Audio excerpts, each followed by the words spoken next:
Programa de opinión más influyente de la radio. Las emisoras Democracia M y XFM presentan la revista de opinión Democracia. No puede haber diálogo sin libertad de expresión. No puede haber diálogo sin libertad de expresión. Ella es el alma de un pueblo. Sin amilanarse. Sin amilanarse. Este Ecuador amazónico, desde siempre y hasta siempre. ¡Viva la patria! Combatiremos la corrupción. La de ahora y la de ayer. Y la que podría venir. La de dentro y la de afuera. Da inicio la revista de opinión Democracia. El programa en el que usted cree. Comenzamos.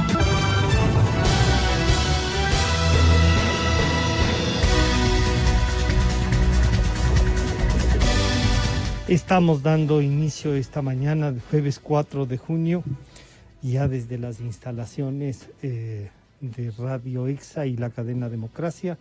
Les saludamos a todos ustedes y de inmediato pasamos al trabajo de la mañana.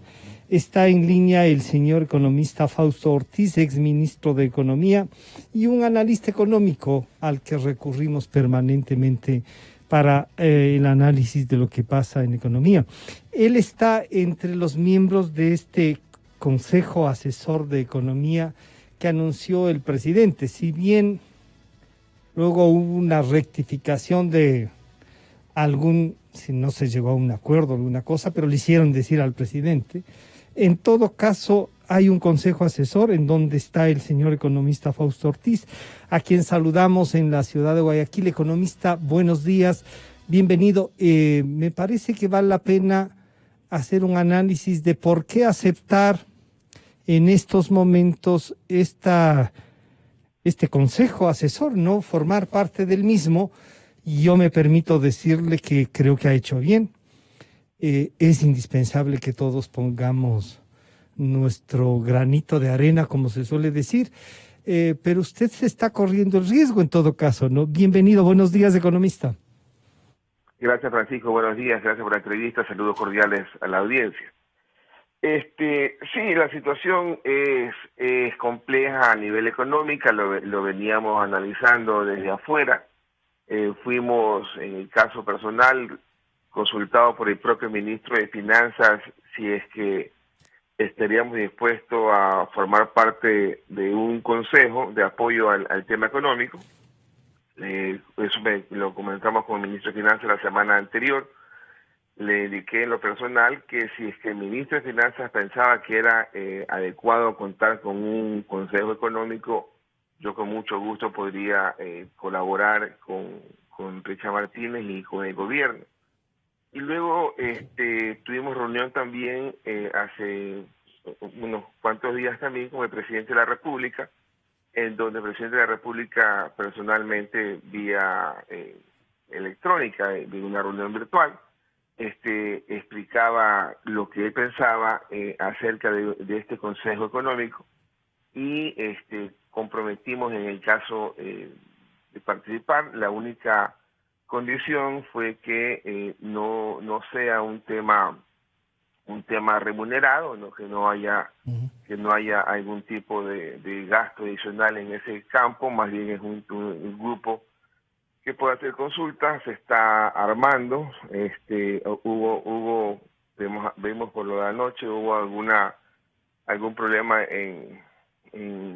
con Pablo Lucio Paredes, y seguramente no hubo un diálogo tan directo como ocurrió en el caso mío, que hablé como presidente, hablé con el ministro Martínez. Quizás hubo algún malentendido y parece que Juan Sebastián Roldán aclaró que el malentendido era por parte de él, con Pablo Lucio Paredes.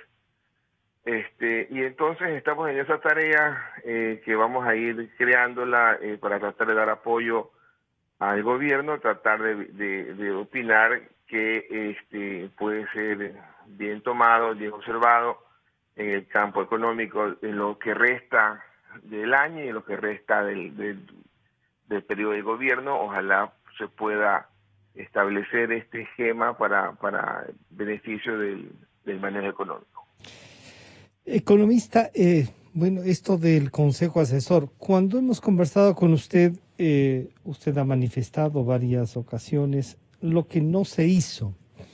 Ya es el último año del gobierno, están en el inicio ya de su último año. Muchos analistas dicen hay tres trimestres, digamos 2 trimestres de los que se podrán trabajar el próximo año, así o incluido, digamos, de este último trimestre y 2 del próximo año. ¿Usted cree que hay la posibilidad de reenrumbar? ¿La ayuda va a ser exclusivamente en el manejo de la deuda externa y en la clarificación? Porque usted también ha sido uno de los que ha pedido claridad en el tema de la deuda, ¿no? ¿Cuál es el objetivo? ¿Cuáles son sus perspectivas? ¿Hasta dónde este Consejo Asesor va a poder un poco sostener la política planteada por el ministro Martínez? Sí, yo creo que hay dos temas, ¿no? La coyuntura actual de la pandemia, el déficit fiscal, que con Martínez ha sido bastante claro en identificar el tamaño del déficit fiscal, que lo ubica más o menos en unos 7.500 millones de dólares, más 5.500 millones de amortización. Habla claramente que el país necesita en el año completo 13.000 millones de dólares, y esa es la coyuntura, cómo el gobierno puede identificar estos 13.000 millones de dólares de recursos para este año, de los cuales ya han ingresado quizás 3.500 millones, por lo tanto, cómo identificar los siguientes 10.000 millones de dólares de financiamiento. Y luego también cómo dejar las cifras y la economía algo ordenadas, ojalá, para el arranque del siguiente gobierno. Digamos, creo que son las dos cosas importantes, y en el camino, en la mitad, está el tema del endeudamiento público y la negociación con los multilaterales. Alguien me preguntaba el día de ayer, antes de que el presidente anuncie el tema, si es que este Consejo Económico era más bien una especie de momento de salida del ministro Martínez, y yo lo que le decía era, ministro Martínez, el momento en el que no debe salir es exactamente en porque debe concluir el proceso de negociación con los bonos de deuda externa, y luego de eso el presidente de la República seguramente tendrá que seguir evaluando qué hacer. Y creo que el momento crítico de la gestión de Martínez, de estos 2 años de Martínez, es el que enfrenta el tema de la deuda externa, y veremos si es que en esa parte también podemos dar nuestro criterio, nuestra opinión, para poder apoyar el proceso, que ojalá llegue a buen término y que permita en ese proceso de conversación con los tenedores de bonos, que arranca de acuerdo al cronograma que el ministro Martínez presentó hace un par de semanas, arranca en estos días, entonces pueda implicar alguna situación que permita compensar el manejo con la deuda y el endeudamiento del año 2020. Este endeudamiento, que por lo que usted nos señala son 10.000 millones de dólares, se podría tramitar en algunos temas, no sé si vía endeudamiento mismo, pero sí bajando el déficit como lo han bajado. El ministro ha anunciado que se ha bajado como 4.000 millones de dólares en el tema, sumando todas las cosas que hay que hacer. Ex ministro, usted sabe lo que se puede y no se puede hacer. La relación con las universidades, la relación con los municipios, los consejos provinciales, y esta percepción de que se les está disminuyendo los ingresos por una decisión del ministerio y no porque, como dice la ley, forman parte de unos porcentajes que hay que entregar tanto a las universidades como a los consejos. ¿Cómo hacemos para que los consejos municipales, los consejos provinciales, ojalá nos pongamos de acuerdo y dejemos de gastar en las juntas parroquiales, que vuelva a ser esa representación política de honor que eran antes? ¿Es posible también que ustedes en este consejo asesor puedan tener esa visión que otras veces usted sí la ha manifestado, economista? Bueno, la visión es la misma, se va a plantear exactamente lo que hemos nosotros nosotros pensado. No pongo un ejemplo, en la misma reunión con el presidente de la República, cuando conversábamos sobre el asunto de este consejo, yo le manifestaba al presidente de la República de lo que yo veía como errores en el manejo económico, y sobre todo el tema de comunicación, cómo se manejaba la comunicación, y creo que podría mejorarse el tema de la vocería una vez que esté andando este proyecto, esta idea de ese consejo que irá tomando cuerpo, irá tomando forma, y quizás pueda servir para dejarlo institucionalizado, que podría ser una alternativa interesante, o quizás al menos montarlo cuando hay una situación excepcional como la que estamos viviendo actualmente. Y le manifestaba, por ejemplo, al presidente de la República que mi desacuerdo con la idea de una ley, una reforma en que sea incrementar el anticipo del impuesto para poder recaudar más recursos para el momento actual. Le indicaba que en lo personal pensaría que debería cambiarse o aclararse un poco más cómo trabajar con eso. Yo planteaba que quizás era mejor tener un incremento en la retención que nos hacen a los profesionales cuando facturamos, que en algunos casos pagamos 10% de retención, y que eso podría aumentar a 12, 13 o 14. Y también la retención que le hacen a las empresas cuando facturan, que en algunos casos es 2%, puede aumentar a 2.15, 2.25. Y de esa manera mejoran la retención y es pagada por aquel que factura, aquel que está en actividad. Y entonces no le cae a todo el mundo por igual, sea que factura o sea que no factura. Entonces esperemos a ver cómo arrancamos estos diálogos con el gobierno para tratar de dar nuestra opinión, y ojalá la opinión pueda ser escuchada y pueda ser discutida al interior del gobierno. Claro, la pregunta que le han hecho ayer, y con mucha sagacidad, le han dicho, ¿no son una tabla de salvación para el ministro Martínez? Un ministro que no ha hecho lo que solía decir cuando era representante de las cámaras, y con algunos diálogos que se han mantenido con él de varios sectores, no siempre se logra el cumplimiento de lo que dicen, ¿no? Pero usted tiene la experiencia de ser exministro, sabe que la caja fiscal, y peor aún en estas pobrezas en las que estamos, son más difíciles, pero uno dice, pero se han despachado recursos para otros sectores. Sobre todo eso el Consejo va a reunirse, va a tener una regularidad para saber también el manejo de lo poco que hay, con todas las carencias, ¿qué se ha de priorizar?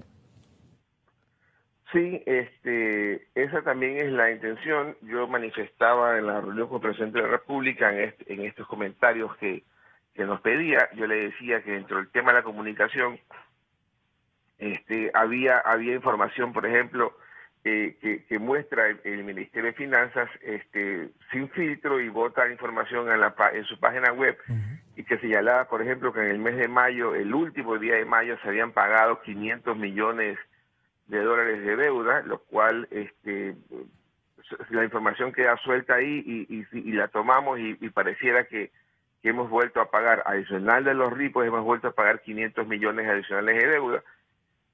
Y entonces el ministro de Finanzas lo que optó fue hacer luego una explicación a través de algún funcionario de qué se trataba ese registro, y finalmente lo que ese registro implicaba era que se había registrado a fin del mes de mayo la operación de ripo que había terminado el mes de abril, que se registró el último día de abril, y que luego se registró el último día de mayo en la ejecución presupuestaria. Entonces, ese tipo de cosas traen confusión, traen una mala comunicación, y aparte no hay ninguna aclaración en el camino, y entonces nuestra tarea también será esa, ¿no? Tratar de apoyar a que no exista ese tipo de mala información, quizás aclararlo, plantear de que se aclare mucho mejor. Al final del día los voceros son los mismos, el ministro de Finanzas y el gobierno. Nuestra tarea es de alguna forma tratar de dar una opinión externa para que algunas cosas puedan ser manejadas de una forma mejor, y que puedan contribuir a la transparencia, que puedan contribuir a las políticas. Hay cosas, por ejemplo, que también suenan feo y están en las redes sociales y se verifican. Había, por ejemplo, un comentario de que hay todavía rubros en el presupuesto del Estado que están con cifras extraordinarias. Hay un rubro... Ciento y pico de millones de dólares para plantas. 172 millones de dólares para plantas.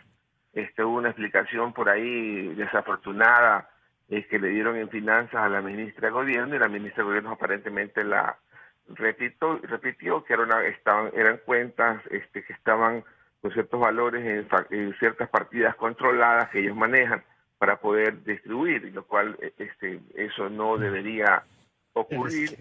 Debería de alguna forma inmediatamente hacer una barrida para quitar esos Se podría hacer otro palacio de Carondelet con esa plata, ministro. Sí, y hay así algunas cosas que desde afuera se ven mal. Internamente podría haber alguna explicación mejor que la que han planteado. Eso no fue aprobado por la Asamblea, eso pasó por el Ministerio de la Ley. La Asamblea alcanzó a detectar, y yo recuerdo en la discusión de la proforma, había en cartografía, había 500 millones de dólares en cartografía, que era otra cuenta controlada, entre comillas, que la Asamblea lo reclamó en la comunicación a la Presidencia de la República, y la Presidencia de la República esa sí la eliminó, pero se le quedó, por ejemplo, esta cuenta de plantas, que yo creo que ese tipo de cosas hay que ir depurando en la tarea de ir recortando el gasto para ir ajustando esos temas, ¿no? Y entonces hay así algunas cosas que hace falta ir aclarando, ir presentando los números. Por ejemplo, el Ministerio de Finanzas la semana pasada, que terminó el mes de mayo, el Ministerio de Finanzas hizo una tarea importante, un registro nuevo en el tema de las cifras devengadas. O sea, no está esperando hasta el final del año para mostrar los atrasos. El Ministerio de Finanzas, por su propia iniciativa, empezó a registrar desde mayo las cifras devengadas reales, y hoy día vemos que hay un atraso de más de 2.000 millones de dólares, cuando el año pasado eso no se visualizaba así. Había que esperar hasta final de año para darse cuenta de los atrasos, cómo iban. Y eso es positivo, todo aquello que vaya avanzando en la transparencia para que pueda visualizarse y pueda irse tomando correctivos. Creo que es un nuevo momento duro, inclusive personalmente como ministro de Finanzas a uno le puede incomodar que el presidente de la República tenga más gente con quien conversar en el tema económico, pero creo que las circunstancias actuales son extraordinarias y podría ser motivo por el cual el presidente y el ministro han decidido que terceros desde afuera podamos opinar en ciertos temas. Y creo que será también un tema así como coyuntural. Esperemos que pase la pandemia, pase la crisis, pase este año, y entonces la tarea nuestra también pueda quedarse ya en espera para algún otro momento. Entonces, no es un tema, no lo vería como un tema necesario en momentos de tranquilidad, quizás es un tema importante en momentos de crisis, ¿no? Algo así como lo que tenía antes la Cancillería, que era este Consejo Asesor de la Política Exterior. Señor economista Fausto Ortiz, entonces, su relación con el ministro bien, usted mismo nos dice, es posible que al ministro no le guste tanto que alguien más vaya a opinar, pero al fin y al cabo será él y el presidente el que tomen, de lo que usted nos ha comentado, la decisión. Que ustedes lleven la voz, este análisis que normalmente comparten a ese consejo, y que el país pueda reencaminar no solo la economía, sino la seriedad que ustedes pueden que ustedes pueden plantearla a la nación, ¿no es cierto? Entonces, economista Ortiz, gracias por este contacto. Y un último comentario sería, entonces, ¿usted sí cree que es posible plantearnos objetivos nacionales? Sí, yo creo que sí, yo creo que desde afuera uno puede opinar con mucha más tranquilidad, sin ser parte oficial del gobierno, poder opinar dónde hay cosas que corregir, dónde hay cosas que informar, dónde hay cosas que trabajar en la coyuntura y la parte estructural. Ya por ejemplo, hay cosas pendientes que de afuera uno dice, ¿dónde está la política de focalización de los subsidios para el tema de transporte cuando llegue el momento de que el precio internacional suba? Es decir, hoy día estamos fáciles viviendo un precio del diésel de $1, pues el precio del petróleo está bien, pero hoy día debería ser importante visualizar cómo va a quedar esa política de focalización de subsidios cuando el precio vuelva a un nivel normal, y creo que la expectativa, lo que uno muestra hacia futuro debe ser importante y discutido y quizás que pase con un filtro, ¿no? Y esa pareciera que es de los problemas que el gobierno ha encontrado. A veces suelta las cosas para que en la ciudadanía se discuta, cuando pudiera haberse corregido un poco si hubiera algún filtro.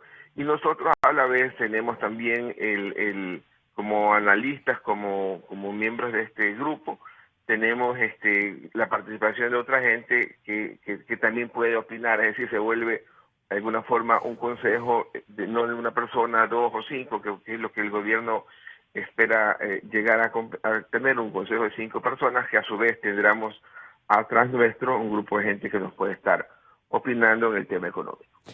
Muchísimas gracias al señor economista Fausto Ortiz, exministro de Economía y analista económico. Estaremos en contacto con seguridad. De inmediato pasamos a la siguiente propuesta, y está ya en nuestra línea telefónica desde la ciudad de Guayaquil el doctor Vladimiro Álvarez, exministro de Estado también. Doctor Álvarez, bienvenido. Un saludo, le saluda Francisco Rocha. Un saludo especial, espero que se encuentre bien. Gracias por atendernos. Y el tema que les queríamos plantear a usted y al abogado León Roldós, con quienes haremos también un intercambio de opiniones, es: hay una sensación en general en el país de que la corrupción nos invade, pero también a eso esta percepción de que en Guayaquil y en la provincia del Guayas como que se asientan más o se desnuda más esta realidad. Desde Guayaquil, y usted que es de los que sigue permanentemente la vida nacional y aporta, ¿qué está pensando? ¿Cómo nos puede explicar esta realidad? Y si nos puede ayudar a reflexionar hacia el futuro, ¿qué podemos hacer? Bienvenido, buenos días. Buenos días, Francisco, y muchas gracias por la entrevista. Realmente yo tengo el convencimiento de que no es que Guayaquil sea un centro especial de corrupción, de ninguna manera.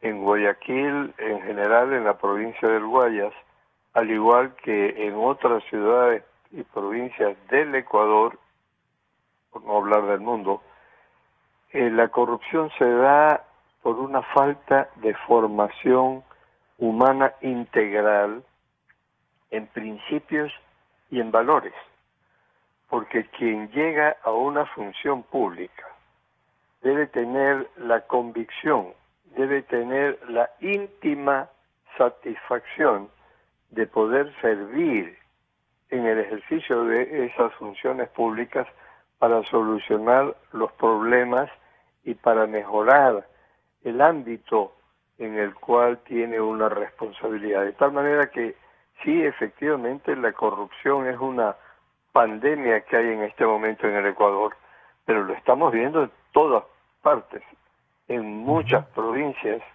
en Quito igual. En Quito y en muchos cantones. Y es algo que aterra, porque nunca hemos visto algo igual en la historia del país. Quiero saludar también al señor abogado León Roldós, ex vicepresidente de la República. Y al saludarle diría yo, señor abogado, estamos compartiendo con Vladimiro Álvarez. La idea sería cómo reenrumbamos esto ¿Qué debemos hacer? La impunidad indigna a la ciudadanía. Pero claro, había una afirmación que se decía, es que la sociedad está corrompida. Buenos días, abogado León Roldós. Gracias a usted, Francisco. Mi saludo a todos los ciudadanos de Quito que nos están escuchando por Radio Democracia y del Ecuador en general, y en particular también a Vladimiro, que escucho que está en la línea. A ver, yo quiero decirle lo siguiente. Hay un factor real.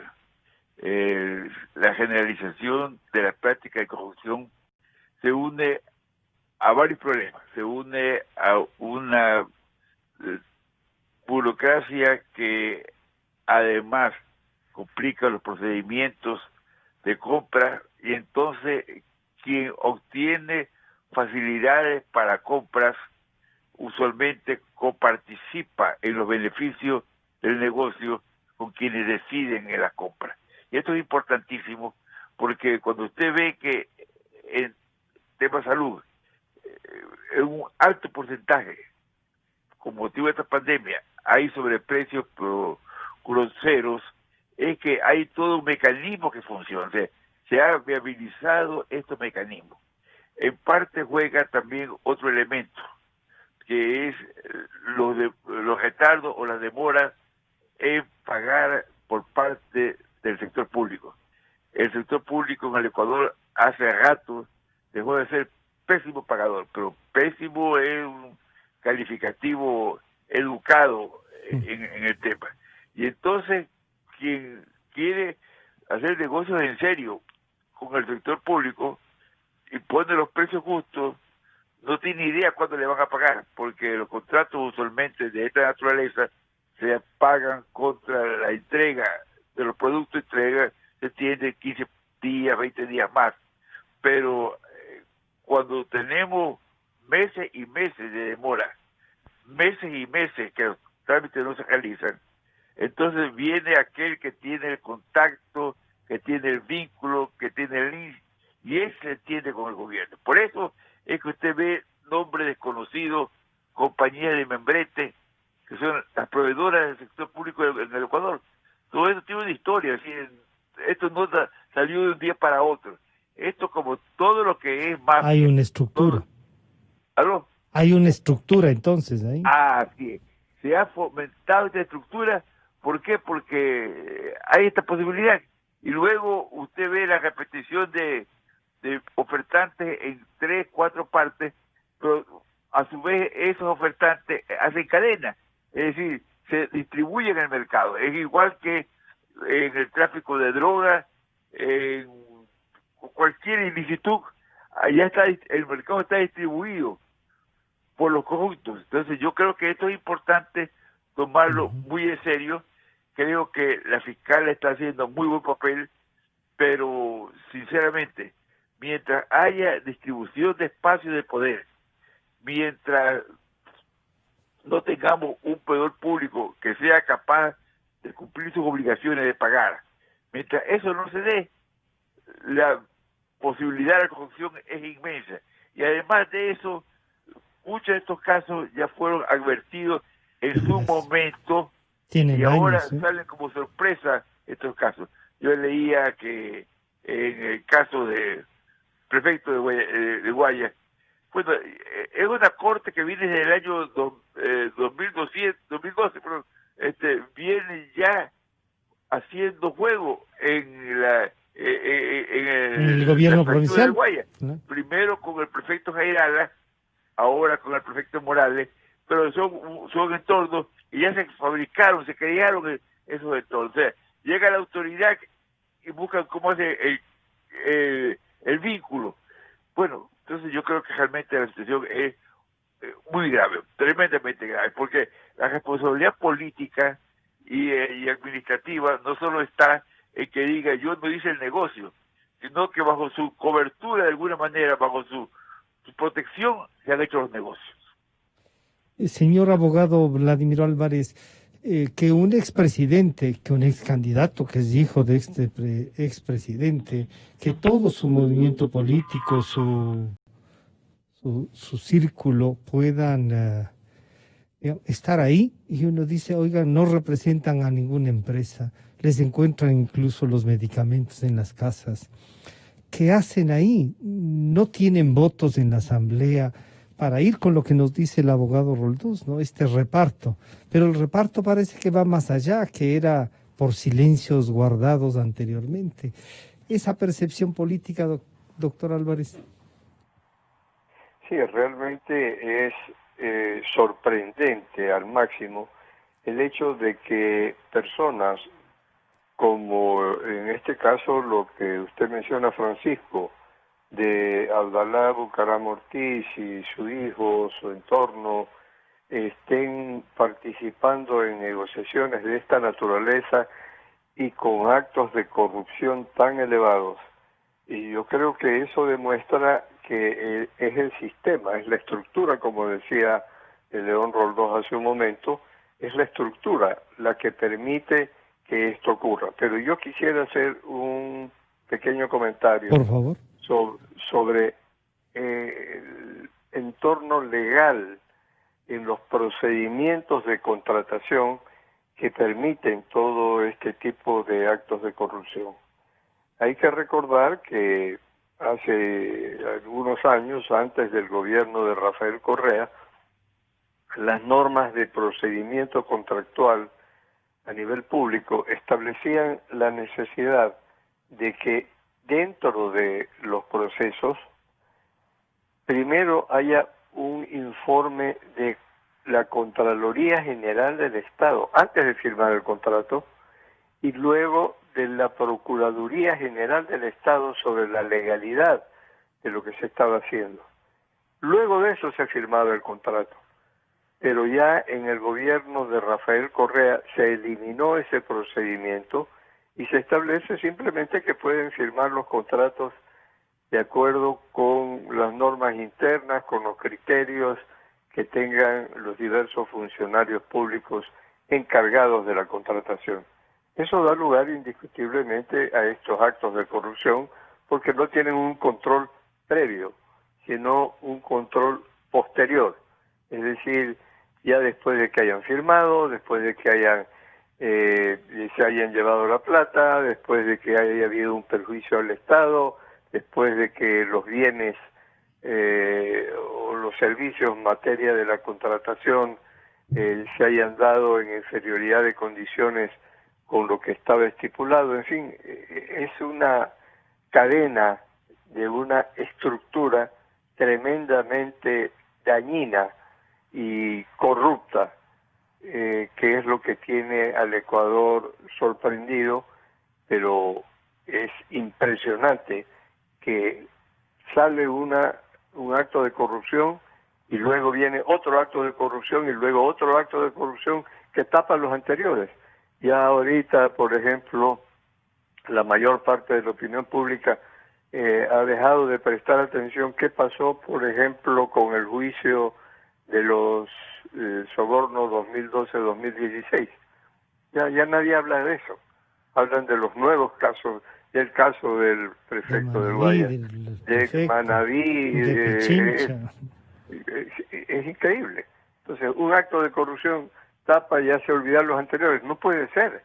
Tiene que seguirse presionando la opinión pública para que todos los jueces encargados de estos temas cumplan con su función de descubrir la verdad, y la verdad, mis queridos amigos, hay que descubrirla hasta que se la encuentre, porque en caso contrario, como he dicho en múltiples oportunidades, si no se busca la verdad hasta que se la encuentra, lo que se busca no es la verdad. Señor abogado León Roldós, ¿estaremos buscando la verdad con esto? Usted ha dicho la Fiscalía comienza a actuar. Hay mucha gente que dice, oigan, pero después de esta parafernalia para llegar a las casas de los nombres que se ven, detenciones, después salen, juezas que dicen no siga investigando. ¿Por dónde empezamos a descubrir esa verdad que Vladimiro Álvarez nos dice, oigan, no pierdan de vista todo lo que ha pasado en estos 13 años, ¿no? A ver, yo creo que hay dos vías. La una es la investigación para la sanción, Creo que la Fiscalía está actuando bien. Tengo mis dudas de la función judicial, me refiero a los jueces. Hay otro tema que es el de la oportunidad, en qué oportunidad actúan, porque en el caso concreto del IES Guayaquil, Hospital Teodoro Maldonado, digamos, era a grito la corrupción, pero a grito, era desbordante. 3 o 4 informes sobre eso, claro. Se salían por la ventana los informes, digamos, ya. Ok, entonces, con todo eso, tenemos esta historia. En el caso de la prefectura del Guaya, ya se hace la cadena del año 2012. Es decir, hay tantos ingenuos, tanta auditoría interna, tanta autoridad que se le pasó el problema, yo personalmente no creo. Y ahí viene la segunda parte. Realmente hasta la Asamblea Constituyente de Montecristi había informes previos de la Contraloría sobre la posibilidad de la operación y de la Procuraduría. Esos fueron eliminados en Montecristi. Fueron eliminados por presión personal del presidente Correa, porque él decía que no había capacidad de gobernar si todo se demoraba para los informes. Realmente no se demoraban, no me acuerdo exactamente el término, había que esperar 30 días de una propuesta, de una oferta, pero además de eso, si no se cumplía con el informe en X días, ya se consideraba autorizado por la entidad. Entonces, había un mecanismo, que había que ajustarlo, que había que alinearlo, lo que usted quiera. Yo fui rector de la Universidad de Guayaquil durante casi 10 años, por 2 meses de diferencia. Entonces, esto voy yo, que estos mecanismos había. Pero hay algo más adicional a lo que dijo Vladimiro. Se creó la posibilidad de darle facultades a alguien meramente por oficio. Y entonces cuando usted, el prefecto Morales, le dice, yo no sé nada de compra, porque yo he delegado a personas que compren, porque yo estoy en el campo, en el sitio, estoy en Puná, estoy en el Empalme, estoy en eso. ¿Por qué? Porque a alguien le dan, mediante comunicación, mediante una nota, le dice, usted está autorizado a comprar. Esto es una barbaridad, realmente increíble. Es, entre comillas, la ejecutividad para la deshonestidad. Ya, que se autorice por una nota a hacer a comprar, a hacer lo que quiera, claro.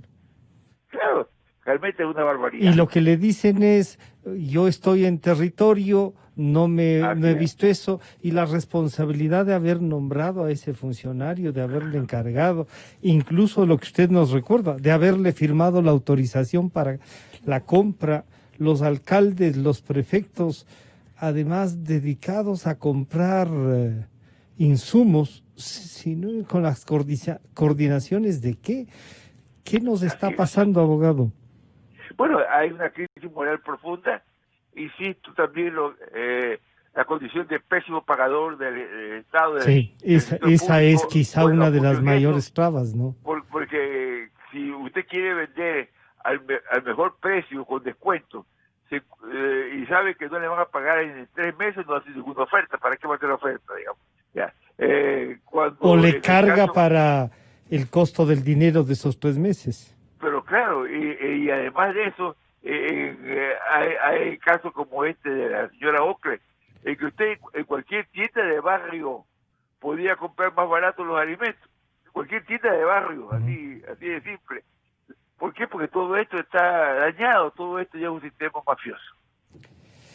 Señor abogado Vladimiro Álvarez, este sistema mafioso hecho, digamos, forma parte ya de la estructura, y ahí en este sistema está el sector privado, que si bien nos dice el abogado León Roldós, oigan, tampoco como son malos pagadores, en algo se tienen que resguardar. En algunos casos se les ha entregado el 50 hasta el 90% de adelanto en estos últimos 13 años. ¿Cómo reestructurar entonces? ¿Hace falta una nueva constituyente? ¿Apostar porque esta asamblea, en la que parece que nadie confía, pueda ir a una reforma y concretar el próximo año con el próximo gobierno? Sí, es indispensable, Francisco, que haya algunas reformas legales a la Constitución y a las leyes que establecen los procedimientos de contratación, y en el Código Orgánico Integral Penal indiscutiblemente elevar, fortalecer, endurecer las sanciones que deban aplicarse para estos casos. Pero eso no es suficiente. Yo estoy convencido de que la estructura legal, la estructura constitucional, lo que hace es señalar un marco al cual hay que adaptar la conducta de funcionarios y de ciudadanos en general, del sector público y del sector privado en el país. Está bien, ese es el marco al cual hay que adaptar la conducta, pero lo fundamental es cómo se comporta la gente, cómo el sector privado actúa ante el Estado para que el Estado pueda cumplir sus responsabilidades de satisfacer las necesidades básicas insatisfechas. Y eso depende ya de la, como decía en mi primera intervención, de la formación humana de cada uno, de la educación que se imparta. Pero si se da el ejemplo desde las más altas magistraturas, desde los más altos funcionarios del Estado, de que pueden cometer estos terribles actos de corrupción, llevarse millones y millones de dólares como nunca antes se ha visto, y que luego nadie haga nada para recuperar ese dinero o para quitarles el dinero mal habido. Respondiendo luego, obviamente, a la pregunta que vengo haciendo durante tanto tiempo. ¿Dónde está? Primero, descubrir dónde está la plata y luego recuperarla. Quitárselas, porque bueno, están presos 5 años, 7 años, y mientras tanto toda la familia y todos los suyos siguen disfrutando del dinero, y ellos esperando que al salir disfrutarán del dinero durante mucho tiempo, mientras otros, para sobrevivir, nos sacrificamos día a día. Eso realmente es cuestión de formación integral humana, además de lo que tú señalabas, Francisco, la necesidad de una reforma integral que endurezca las penas y que establezca procedimientos muy claros para la contratación que eviten la corrupción. Señor abogado León Roldós, uno dice, podríamos, ¿no es cierto?, pensar en un país en donde ni futbolistas, ni presentadores, ni bailarinas y bailadores estén en las listas. También hay ahí una responsabilidad política, y esa responsabilidad política, al escucharle a Vladimiro Álvarez, uno decía, Vladimiro habría sido y fue un excelente candidato, pero no se gastaron en él $1 millón para la campaña, pero sí le pagaron a uno para que sea candidato asambleísta en el Guayas ese $1 millón que habría servido para mejorar. ¿Qué hacemos con el sistema político, abogado León Roldós? Bueno, yo creo que es parte de ponerlo encima de la mesa todo esto de que cómo se eligen candidatos aquí y en otras partes del mundo. Digamos, yo creo que hay que hacer todo un trabajo de educación y tiene que haber también la necesidad de la oportunidad de los procesos. Veo que en la madrugada ya, en el caso del abogado Bucarán, se ha determinado prisión domiciliaria, se ha establecido que el arma que ha tenido Adalá en la casa es un arma de las Fuerzas Armadas que, según él, se lo obsequió el general Paco Moncayo. No creo que el general Moncayo podía obsequiar armas a nadie, pero es un arma registrada. Es decir, esa arma debería haber estado en inventario, un arma realmente una pistola especial, que la tenía en el velador porque la tenía, pero nunca la ha usado, digamos. Entonces, tener un arma en el velador ya significa algo, creo que puede significar algo, pero que todo esto pienso que parte de todo un entramado, porque también vamos cambiando los temas. Es decir, el tema ahí es, acabamos en el arma, digamos, así se traslada al arma. ¿Ya? En el caso del prefecto Morales, A él ni siquiera le han dado posición domiciliaria, a él le han dado grillete y prohibición de salir del país. Entonces llega un rato en que la gente percibe, porque hay asambleístas actuando que están con orden de prisión, pero con grillete, digamos. Entonces también llega un rato que tenemos... Hay asambleístas sentenciados votando. Así es.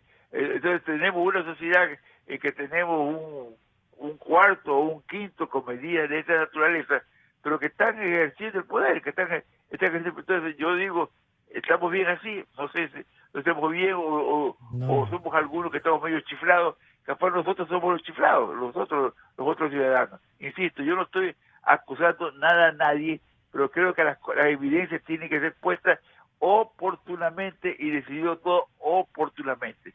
Si las cosas no se deciden oportunamente, entonces realmente estamos muy mal en el Ecuador. Y esto que estamos muy mal en el Ecuador puede trabajarse como, abogado Roldós. ¿Qué debemos hacer? ¿Cuál es la responsabilidad? Bueno, vienen elecciones para comenzar. O sea, tenemos elecciones a las puertas. Y teóricamente... Pero se ven penosamente. No creo que el abogado Bucaram sea candidato a nada. No está en sus planes. Pero quizás, a ver, hay quienes pueden jugar a ser víctimas. Y si vuelven a ser víctimas, pueden ser candidatos a cualquier cosa.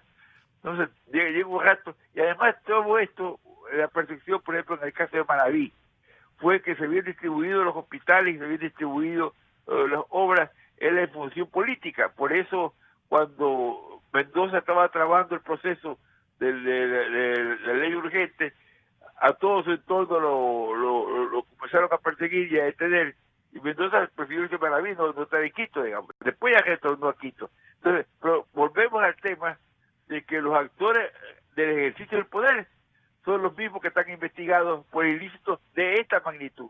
Entonces yo no sé si Vladimir Álvarez nos puede dar alguna luz. ¿Qué podemos hacer? Porque realmente, os digo esta palabra, hay un limbo de tiempo, hay 6 meses, 8 meses, 1 año, año y medio, en que los mismos actores del poder son los que siguen decidiendo por el poder, a pesar que están procesados por esta barbaridad de ilícitos cometidos. Entonces, ahí, abogado Álvarez, esa pregunta pues la traslado, ¿no? ¿Qué luces podemos tener para mejorar, para perseguir y castigar? Y lo que usted siempre recuerda, y que es además una cosa que se ha hecho, ¿no? Muy popular, ¿en dónde está la plata? ¿Qué hacemos para descubrir esa verdad, Vladimir? Bueno, lo que menciona el León Roldós es muy importante. Estando en vísperas de un proceso electoral en nuestro país, que aparentemente se daría ya para febrero del año próximo, lógico, seleccionar adecuadamente los candidatos a las diversas funciones públicas, que quienes participen como candidatos sean personas que merezcan realmente el respaldo popular y la entrega de las responsabilidades que van a asumir en sus cargos en el futuro. Por una parte, los postulantes que sean personas que cumplan no solamente los requisitos que establece la ley para ser candidatos a determinada función, sino que cumplan las condiciones para ejercer esas funciones. Segundo, que el electorado sepa discernir adecuadamente, que no se deje llevar por las fantasías de quienes participen en el proceso electoral en un momento determinado como planteamientos, sino que esperen realmente programas adecuados, bien estructurados, de cómo van a ejercer las funciones y qué es lo que ofrecen y se proponen cumplir en el ejercicio de las funciones en caso de ser elegidos. Eso por una parte con relación a quienes deban ocupar esos cargos en el futuro, obviamente en condiciones fundamentales de honestidad y de capacidad para cada una de las funciones.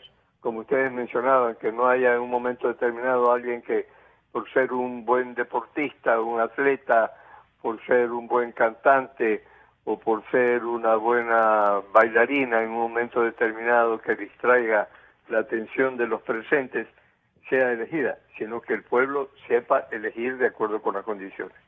Y luego, obviamente, se necesita que los jueces que conozcan de cada uno de los casos de corrupción apliquen la ley con absoluta rectitud y con severidad, con valentía.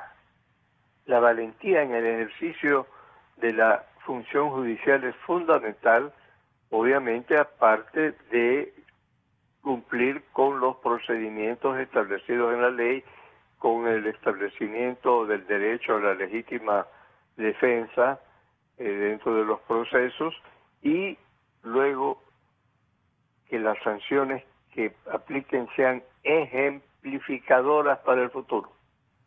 Con usted creo que eso es fundamental. Es fundamental, así es. Con usted concluimos, señor abogado León Roldós, agradecerles a los dos por compartir sus ideas y ayudarnos a reflexionar. Su último mensaje, abogado Roldós. Bueno, realmente que el Ecuador pueda retornar a la cuasi normalidad de trabajo y actividad, con todas las limitaciones que son fundamentales para preservar la salud, y que ojalá el Ecuador pierda esta imagen actual, que es de un carro que se perdió la dirección. Es decir, estamos con un carro que en este rato la dirección no existe. El presidente anuncia anoche una comisión asesora sobre deuda, y a los minutos uno de los tres designados dice: oiga, yo nunca he aceptado esto. El Fondo Monetario hace un anuncio que se abre un espacio de diálogo con dos fuerzas políticas, con el Partido Social Cristiano y con Creo, y el principal del Partido Social Cristiano de Boy dice: a mí nadie me ha buscado ni yo voy a aceptar ninguna conversación con el Fondo Monetario. Entonces yo creo que estamos locos.